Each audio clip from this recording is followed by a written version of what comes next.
Good morning, good afternoon, good evening. क्या हाल चाल सभी लोगों के।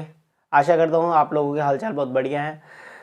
आप लोगों का जो क्लास 12th का एग्जामिनेशन है बेटे वो ख़त्म हो चुका है। अच्छा, आपको मैं बताऊं कि क्लास 11th में ये वीडियो जो होने वाली है, ये यहाँ पर मैं आपको बताऊंगा कि पीसीएम यानी कि आप क्लास 11th में जब आप पीसीएम लेते हैं यानी फिजिक्स केमिस्ट्री मैथ यानी साइंस स्ट्रीम में मैथ्स के साथ आप लेते हैं, सो आपके पास कितने सारे करियर्स ऑप्शंस होते हैं। क्या होता है ना कि हमारे टाइम पे ना हम लोगों को, और अभी भी मैं देखता हूँ कि एक प्रॉब्लम से हमें जूझना पड़ता है कि लोगों को जेई और नीट के अलावा कुछ पता ही नहीं है। मतलब अगर आपने साइंस लिया है तो बच्चे को सिखा दिया जाता है कि भाई जेई या फिर नीट। मतलब उनके ट्यूशंस में भी ऐसा है या उनके उधर भी है। मतलब और उससे ज़्यादा अगर वो उभर पाते हैं तो बीएससी की तरफ चले जाते हैं बस। और जेई और नीट की भी इनको पूरी नॉलेज नहीं होती कि हाँ भाई जेई एग्जामिनेशन कब देना चाहिए, कैसे देना चाहिए। और इवन बस हाँ पता है कि इंजीनियरिंग एग्जामिनेशन है, आईआईटी मिलता है, बस आईआईटी के लिए करना है ऐसा। या नीट के लिए भाई एमबीबीएस होता है। हाँ बट नीट का तो ऑप्शन चलो फिर भी एक बार को क्लियर है, बट पीसीएम वालों के लिए ना बहुत ज़्यादा दिक्कत हो जाती है। अभी हम क्या कर रहे हैं कि अभी हम ना एक सीरीज चालू कर रहे हैं। मतलब सीरीज ज़्यादा लंबी नहीं होगी, दो चार वीडियोस में डालता रहूँगा।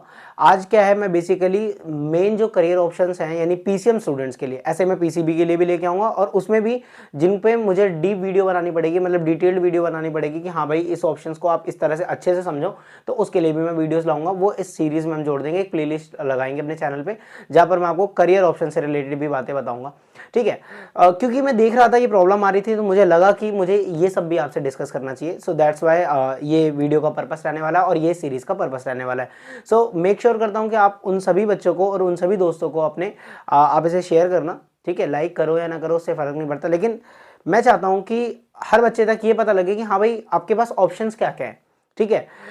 सबके पेरेंट्स जो होते हैं इतने एजुकेटेड नहीं होते हैं, इवन एजुकेटेड होते भी हैं तो वो भी बहुत कम चीज़ों से अवेयर होते हैं कि हाँ भाई ये कर सकते हैं ये कर सकते हैं। उनको भी बताने वाला नहीं था कोई, या अगर उनको पता भी है तो बहुत कम चीज़ें पता है। दैट्स इट, आप भी ऐसे ही हैं, है ना। और अगर आप अपनी करियर प्लानिंग शुरू से करके चलते हैं ना तो बहुत बहुत ज़्यादा बेनिफिशियल ये होता है।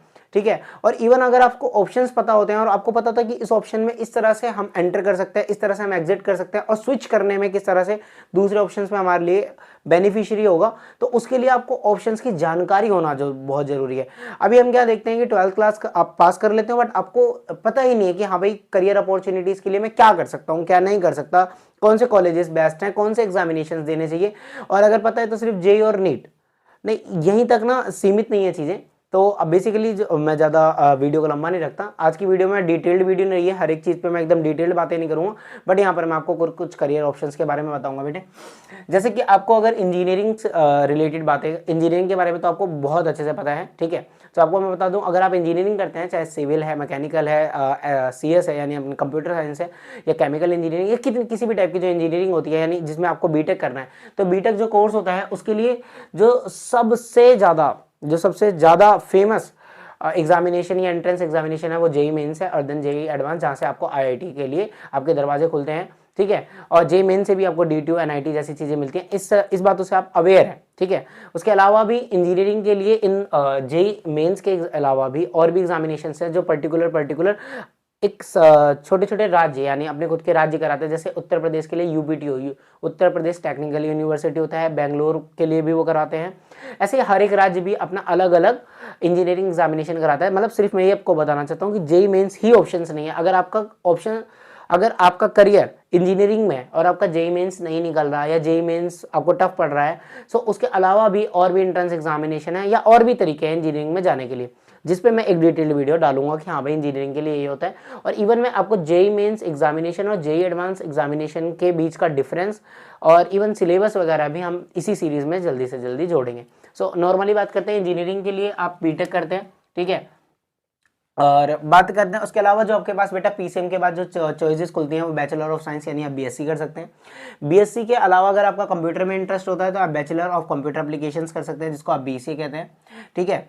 और इसके लिए भी आपको गवर्नमेंट कॉलेजेस और प्राइवेट कॉलेजेस दोनों में मिल जाता है। ठीक है। इनके लिए भी एग्जामिनेशन होता है। आप आईपी वगैरह के एग्जामिनेशन दे सकते हैं अगर आप जैसे दिल्ली वगैरह में इंद्र प्रदेश यूनिवर्सिटी वगैरह के दे सकते हैं, जहाँ पर आपको गवर्नमेंट और प्राइवेट कॉलेजेस में हो सकता है कि मतलब जहाँ पे आपकी फीस वगैरह ना हो। ठीक है।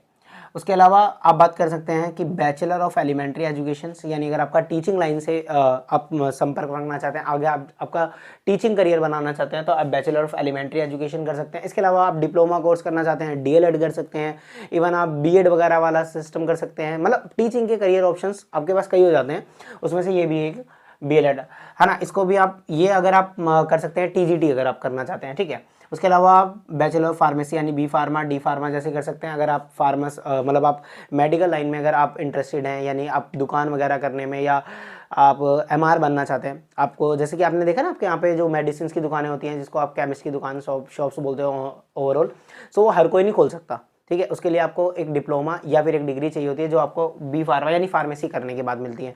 तो आप बी फार्मा, डी फार्मा कर सकते हैं, इससे आप खुद की अपनी दुकान वगैरह कर सकते हैं, ठीक है। इसके ऊपर भी हम डिटेल बात करेंगे अपनी वीडियोस में, ठीक है। आगे बात कर सकते हैं बेटा डिफेंस की, ठीक है। मैक्सिमम बच्चे जो होते हैं वो डिफेंस के लिए भी बहुत ज़्यादा, मतलब अगर वो जेई नीट को इतना प्रीफर नहीं करते, तो मैंने देखा है कि जेई नीट के बाद अगर कोई जाना चाहते हैं, तो मैंने देखा बहुत सारे बच्चे डिफेंस में जाना चाहते हैं। तो डिफेंस के लिए अगर आपके पास पीसीएम है, तो बहुत बहुत बढ़िया अपॉर्चुनिटी होती है। आप 12th के बाद एनडीए दे सकते हैं, और इवन अगर आप 12th के बाद अगर आपसे पॉसिबल नहीं हुआ या कुछ सर्कमस्टांसेस से रह जाते हैं, तो आप अपने ग्रेजुएशन के बाद सीडीएस दे सकते हैं, ठीक है।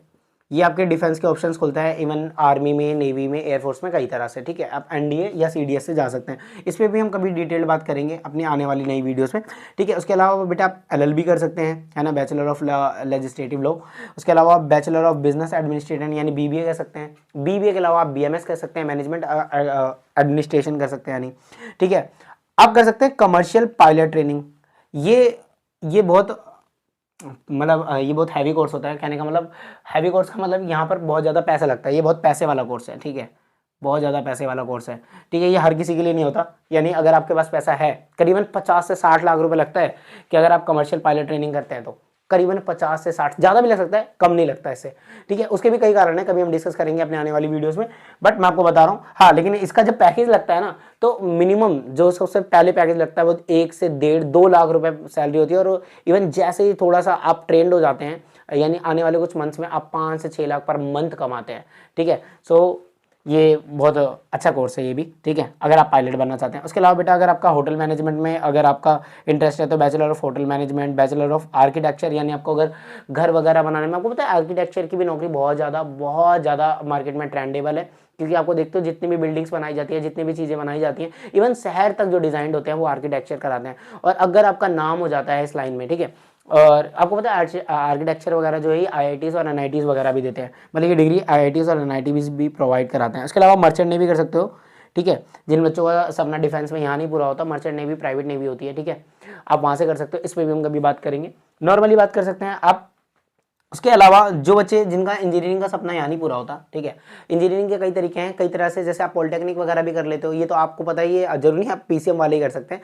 ये तो मैंने बोला पॉलिटेक्निक तो आप कोई भी, चाहे आप आर्ट्स से हो, चाहे मतलब आप साइंस लेते हो ना बच्चे, आप साइंस लेते हो ना, देखो ये सारे जो कोर्सेज है ना, इन सारे कोर्सेज में कुछ कोर्सेज ऐसे भी हैं जो कॉमर्स वाले भी कर सकते हैं, आर्ट्स वाले भी कर सकते हैं, बट मैक्सिमम यहाँ पर जो कोर्सेज लिख रहे हैं, मैक्सिमम मतलब 1 या 2 को शायद छोड़ के मैक्सिमम कोर्सेज सिर्फ और सिर्फ वो बच्चा कर सकता है जिनके पास फिजिक्स, केमिस्ट्री, मैथ्स है, यानी पीसीएम स्टूडेंट ही कर सकते हैं। और इवन कुछ कोर्सेज मैच करते हैं जो पीसीबी स्टूडेंट्स भी कर सकते हैं, जब हम आने वाले पीसीबी में बता देंगे कि हाँ भाई ये कोर्सेज पीसीबी वगैरह भी कर सकते हैं, जैसे फार्मेसी पीसीबी वाले भी कर सकते हैं, ठीक है। सो आप साइंस ले लेते हैं अगर, तो आपके पास max to max career options खुलते हैं, यानी जो एक कॉमर्स स्टूडेंट कर सकता है, यानी कि बीकॉम भी आप कर सकते हैं, एक आर्ट स्टूडेंट बीए करता है, आप बीए भी कर सकते हैं। इवन आपकी जो गवर्नमेंट जॉब्स की तैयारी है, यानी कि गवर्नमेंट जॉब की मैं बात करूँ, गवर्नमेंट में आपका एसएससी का एग्जामिनेशन हो गया, स्टाफ सिलेक्शन कमीशन हो गया, या यूपीएससी हो गया, ये सारे एग्जामिनेशन तो आपके लिए हमेशा खुले ही खुले हैं, क्योंकि ये तो सबके लिए खुले हैं ना भाई, आर्ट्स है, कॉमर्स है, या आपके पास साइंस है, वो तो मैटर नहीं करता। सो ये सारे करियर ऑप्शंस तो है नहीं। इसके अलावा स्किल बेस्ड जितने भी कोर्सेज हैं वो भी आपके लिए एप्लीकेबल है, और आपके पास max to max career options खुल जाते हैं। हाँ, उसमें भी जो ट्रेंडिंग थे कि हाँ भाई जो ट्रेंड में रहते हैं वो ये कोर्सेज हैं। हाँ, उसके अलावा मैं एक एग्जामिनेशन की बात कर रहा था बेटा, ये होता है स्पेशल क्लास रेलवे अपेंटेंस, ठीक है, SCRA एग्जामिनेशन। ये क्या होता है, ये यूपीएससी कंडक्ट करवाती है, आपको बताऊं ये भी कौन कंडक्ट कराता है, यूपीएससी कंडक्ट करवाती है ये वाला एग्जामिनेशन। ये रेलवे का एग्जामिनेशन होता है। इस इसमें क्या होता है, आपको ये एग्जाम क्रैक करने के बाद आपको 4 साल की मैकेनिकल इंजीनियरिंग वो खुद ही करवाते हैं, ठीक है, मतलब एक तरह से आपकी ट्रेनिंग चलती है 4 साल, एक तरह से कोर्स करवाते हैं पूरा डिग्री का। उसके बाद आपको डायरेक्ट आपको रेलवे में ए ग्रुप की जॉब्स मिल जाती हैं, ठीक है। ये भी बहुत अच्छा पैकेज हो जाता है कि अगर आप ये एग्जामिनेशन दे देते हैं, ठीक है। सो बेटा मेरा मेन मोटिव इस वीडियो में आपको ये बताना था कि अगर आप एक पीसीएम स्टूडेंट हैं तो आपके पास करियर ऑप्शंस बहुत सारे होते हैं। इवन आप आर्ट्स और कॉमर्स के सारे जितने भी उनके करियर ऑप्शंस हैं उसको तो चुन ही चुन सकते हैं। उसके अलावा आपके पास कुछ स्पेशल कोर्सेज होते हैं जहां पर कॉमर्स और आर्ट्स नहीं आ पाते, मतलब वो स्टूडेंट्स नहीं आते, तो आपका वहां पर कंपटीशन कम हो जाता है, यानी सिर्फ वहां पर कंपटीशन रह जाता है आपका साइंस स्टूडेंट से, ठीक है, जिसमें से ये मोस्ट ट्रेंडिंग कोर्सेज थे जिन पे मैंने आपको चर्चा करी। इसके अलावा भी बहुत सारे कोर्सेज हैं, बट जो मोस्ट ट्रेंडिंग मैंने जैसे कि बोला वो ये कोर्सेज हैं। हाँ, हर कोर्सेज पे इनमें से अब मैं आने वाले टाइम पे एक एक वीडियो, दो वीडियो डालूंगा, जिसमें से मैं 3-4 कोर्सेज हर एक वीडियो में एक साथ डिटेल डिस्कस करूंगा कि आप उसमें कैसे कर सकते हैं, उसके अंदर सबसे अच्छी यूनिवर्सिटीज़ कौन सी हैं, उनमें एडमिशन्स कैसे ले सकते हैं, और आपके पैकेजेस क्या होते हैं, और